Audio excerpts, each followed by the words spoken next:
Darten.de is here, and we have Wayne Mardle with us. Many World Championship semi-finals and also a World Matchplay final he reached. When you are doing the job as a commentator and expert now for 6 or 7 years, how did you become a Sky Sports commentator and, darting expert for Sky Sports? Do you know what? I've got no idea. Okay. No, I like you said, I've been around quite a while in sort of top-end darts, so I decided in 2010 that I didn't want to compete anymore. I can still play. I still play to a reasonable level, but I don't think I had a World Championship win in me. So I decided to go down the route of working for Sky Sports. They asked me to join the team, and it was a fit for me. I love talking about darts. I love it. I've got some information in this big old kind of noggin of mine as well. So it's good to share it, and I love it. I'm a lucky man. If I can't play, I want to talk about it. Yeah. So you don't miss to be a dart pro or playing on big stages and TV tournaments? I didn't say that. Okay. I miss the big stages, yes. I don't miss the tour. The tour is brutal, the tour is tough. The tournaments away from the big stages, they're not glamorous. You get 32 boards in a row, so there's 64 players playing at once. You're not allowed to make a noise. It's not an environment I want to be in, so I disassociated myself with it. Is it another sport, this kind of tournaments, like Players' Championships and UK Open qualifiers? Yeah, you're absolutely spot on, Kevin. That's the way I would always put it. It is like a different sport. It would be like playing snooker to pool. You're playing a similar game, but not the same game. It really is different. Mentally, you have to be tough to do that, and I'm not as tough as I used to be, which is another reason why I bowed out. Is it the right way for professional darts to still have, I think next year it will be 28 such tournaments on Pro Tour, where you don't have a crowd and just these 32 boards and no noises and everything else? I don't think it's the only way. I think it's the right way at the moment. In my opinion, I think that every tournament should be viewed by the public. Every tournament should be played on stage. Even the semi-finals and finals, maybe not, or quarter-finals, whatever it may be. But the finals should always be on a stage with a screen that everyone can see. At these tour events, you're basically playing in a corner of a basketball court, and it's not right. Yeah.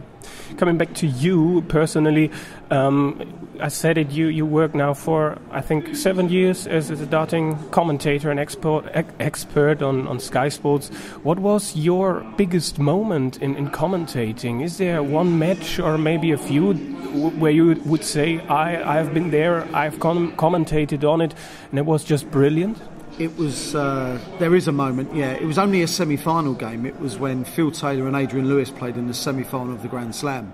32 180s. I told you knew more than me. Yes, I was about to say that. Yeah. Yes. For me, it wasn't just the 180s. It was the way that the players were just playing their own rhythm. Phil Taylor slower than Adrian Lewis, but it didn't bother him. Phil Taylor and Adrian were eight legs all at one point. Adrian Lewis was averaging 111 at the end of the match, which was 16-8 to Phil Taylor. So he reeled off 8 legs on the trot. Adrian Lewis's average was still 111. How do you keep that average and don't win a leg for 8 legs? I just found it. It was mesmeric. It was everything that I'd want to see in a game of darts. And at one point, I kind of offered in commentary, this is literally laughable, and then laughed because I couldn't contain myself. Yeah. I've played darts at a very high level, but not that level. Yeah. And the best moment in your darting career, maybe defeating Phil Taylor in the quarterfinal of the World Championship in 2008? It was a great win, but it was only a win. And don't forget, like you've already said, I played in 5 World semi-finals. So a quarter-final win was good, but it wasn't the be-all and end-all for me. my memory that hopefully I'll take to the grave will be putting on that shirt for England. It was just a proud moment. Playing for your country, no matter where you're from, is just an absolute honour. And even now, I've got the only thing in my office to do with darts, apart from a dart board. I don't have any trophies. I gave all them to the children's kind of leagues and stuff. Is a shirt, an England shirt, my first ever one. Sits proudly in a frame. That for me was my best moment. Yeah. Last question: which player is for you the most improved one in 2016? It has to be Mensur Suljovic. Has to be, but he's just tailing off now. I don't think he's as good as he was maybe even a month ago.